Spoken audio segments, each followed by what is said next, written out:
It may not be the Vita's most important game for 2012, but Black Ops Declassified certainly ranks near the top thanks to the power of the Call of Duty brand to move systems. Yet while the Vita should be more than capable of delivering an experience in the same ballpark as the console versions, Black Ops Declassified can't even squeeze through the turnstiles.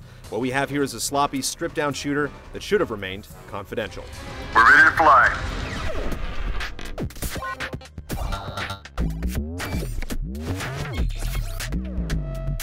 Vector General, case number 290184, January 8th, 1990. While the console and computer versions of Call of Duty are known for their Hollywood-style action scenes and over-the-top plot lines, Black Ops Declassified forgoes a cohesive narrative in favor of bite-sized missions set in different parts of the globe. You'll control such surly characters as Frank Woods and Alex Mason from the mainline games in the series, but there are no cinematic cutscenes and no main antagonist. Beyond what goes down as you complete each mission's basic objective, there isn't much story here to sink your teeth into.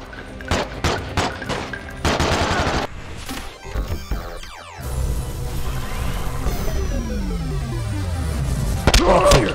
First group secure. The developers clearly focused most of their efforts on the multiplayer component for Declassified. Those expecting a single-player campaign in the same vein as Black Ops or its sequel will be disappointed, as Declassified only offers 10 missions that can be completed within 5 minutes. While the developers attempted some diversity in the objectives you'll complete, the brunt of the action involves moving from one rusty, dingy, or snowy location to another, firing at enemies that pop up from behind cover or stream single file into areas like ants at a picnic. This is normally an issue with the series as a whole, but here, the problems are exacerbated. Environments are much more compact, so there's less room to move, and enemies act as if they're unsure of what they should be doing. In addition to the main campaign, which can be completed within an hour, you can play a series of 5 time trial courses. The developers took the most insignificant part of a Call of Duty game, the opening training sequence, and turned it into a mode. Apparently they thought that racing through the levels as quickly as possible, shooting at enemy pop-up cardboard targets along the way, was something that players were clamoring for. There's also a 5-level survival mode that has you battling waves of enemies until you die, mostly of boredom. The Horde-style Hostiles mode would have been far more acceptable if 1. There was co-op support, and 2. An AI that could put up a semblance of a fight. Enemy soldiers walk toward you even as you fire at them, presumably hoping that you'll be so awed by their stupidity that they'll be able to shoot you point blank in the face. It's a shame the developers didn't include a bona fide zombie mode, because they got the shambling, aimless enemies down pat.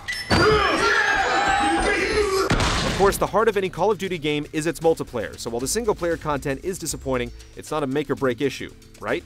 Well, the multiplayer is just as frustrating. Connection issues have you waiting to load a map and join a game, only to get booted back to the menu screen after the loading is complete.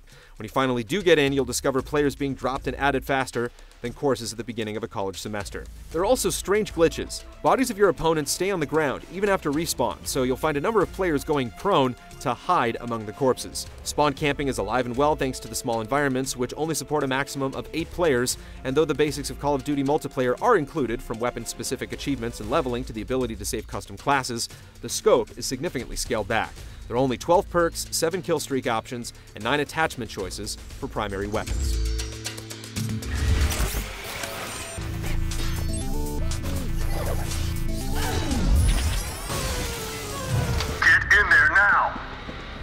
Like everything else in Declassified, the nuts and bolts are inferior to its console and computer counterparts. Movement feels like you're gliding across ice, and aiming is challenging due to the analog stick's sensitivity. The end result is gameplay that feels much looser than the tight precision offered by previous Call of Duty games. Since this is a Vita game, there's the obligatory touchscreen support, which in Declassified involves tapping the screen to throw grenades, use the knife, or activate a kill streak bonus during multiplayer matches. It's awkward and doesn't add anything beneficial to the gameplay, and there's no way to deactivate it for a more traditional scheme. In fact, you can't edit any of the button's functions, though there's a southpaw option for lefties. Aside from the aiming sensitivity and use of the touchscreen, the controls are functional and would be adequate if the rest of the game weren't so slapdash. The poor enemy AI and short single-player levels means the game is best enjoyed online, but even that has been bungled to the point of frustration.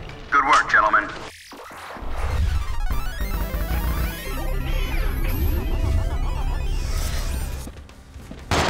This may come as a complete shock, but Declassified's presentation doesn't come close to realizing the handheld's potential. The murkiness of some environments makes it hard to pick out targets at times. The animation is comically simplistic, with enemies flying back when shot, and gunfire that sounds more like popcorn popping than shooting. On July 19th, 1979, as KGB-supported Sandinista forces entered Managua. If there's anything positive about Declassified, it's that it makes you realize that a quality Call of Duty game would do exceptionally well on the platform, as its run-and-gun action and quick-paced multiplayer matches are perfectly tailored for a handheld system. Of course, it also makes you realize that this is not that game. It feels like Activision rubber-stamped this empty shell of a game to make a quick buck. The Vita deserves better. You deserve better. Mason, you're gonna give me a fucking heart attack.